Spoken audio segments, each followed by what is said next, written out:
and with them finally getting healthy again, there is no reason to believe they can't get back to where they were at one point, and actually go on a pretty good run from here on out. However, if there is one thing that I am a bit worried about with their team going forward, it would have to be the health of Rui Hachimura. Yes, he did play last night and played fairly well during the second half, knocking down a few shots and moving fairly well on the court, but after their game last night, he did confirm that he's not 100% healthy and that he might not be for the rest of the season, which is definitely not what you want to hear, especially for a guy that regularly would be in their starting lineup, is a big part of their rotation, both offensively and defensively, and is kind of their backup center at the moment too. And here's what he had to say about it. Do you have a thought on, are you playing in both halves of them? Do you have a plan for what it looks like down the stretch for you, not playing since February before tonight?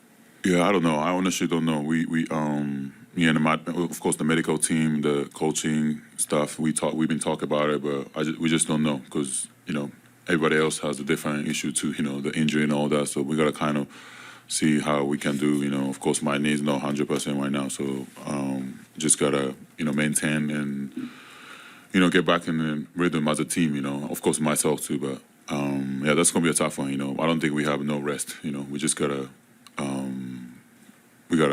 everybody got to, play these games and try to make to the playoff and we can rest after, so. Yeah. What percent do you feel at? It's like 70, 80, my knee's going to be like that for a while, I think, I can't really get back to 100% right away, I got to rest for like a long time to get back to, normal, so, but I don't think we have that, so, yeah, we just got to maintain, manage it, and, yeah, got to do it. Thank you. Sorry about the sacks. No, I know, yeah, we lost, yeah.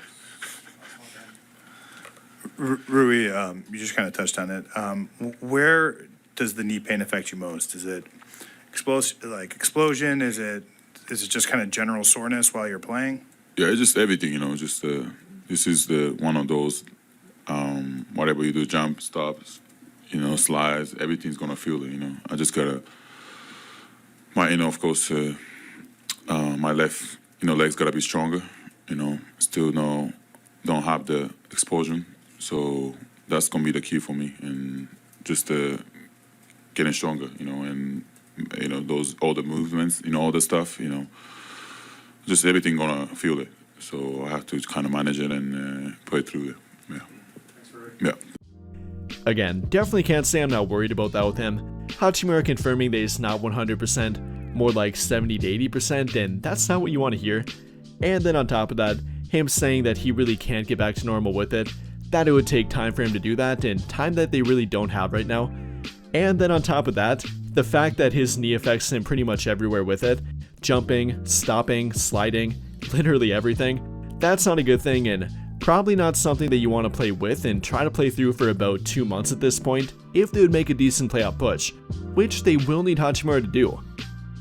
And if you have no idea what Hachimura is dealing with and currently going through, he does have knee tendinopathy, which is also called jumper's knee, a condition that affects the patellar tendon, the tendon that connects the kneecap to your shin bone, and what causes it is pretty much everything basketball related. Everything that Hachimura talked about, from jumping, stopping, sliding, pretty much everything on a basketball court. And then to make it worse, the only thing that tends to make it better does happen to be rest, aka not playing basketball or doing anything basketball related, which he really doesn't have time for and doesn't want to take the time to do. And with that in mind here, I'm actually a little bit shocked that they brought him back this quickly. Even though they don't have much time left, only about 3 weeks before the playoffs, they do have a little bit of time left, and it's not like they're in a terrible spot right now. Yes, they are kind of hovering between the 3 to 5 seed. If things would really go bad for them, they could fall into the play-in tournament, but I'm not sure a 70 to 80% Hachimura would change that. And in my opinion, I think they'll be much better off letting him rest until about 1 week before the postseason or something around that time frame. Let him come back and get 2 to 3 games in, but really don't push it. I don't see the point in doing that. Why bring him back right now if he's only about 80% at best and have to be on a minute restriction, rather than giving him 2 more weeks to get healthy, which again is the only thing that will help him at this point with knee tendinopathy. It's not going to get better by pushing through it. It's not going to get better by kind of managing it and playing every other game or whatever it might be. He's simply got to stay off the court for a bit longer to try to get closer to 100%.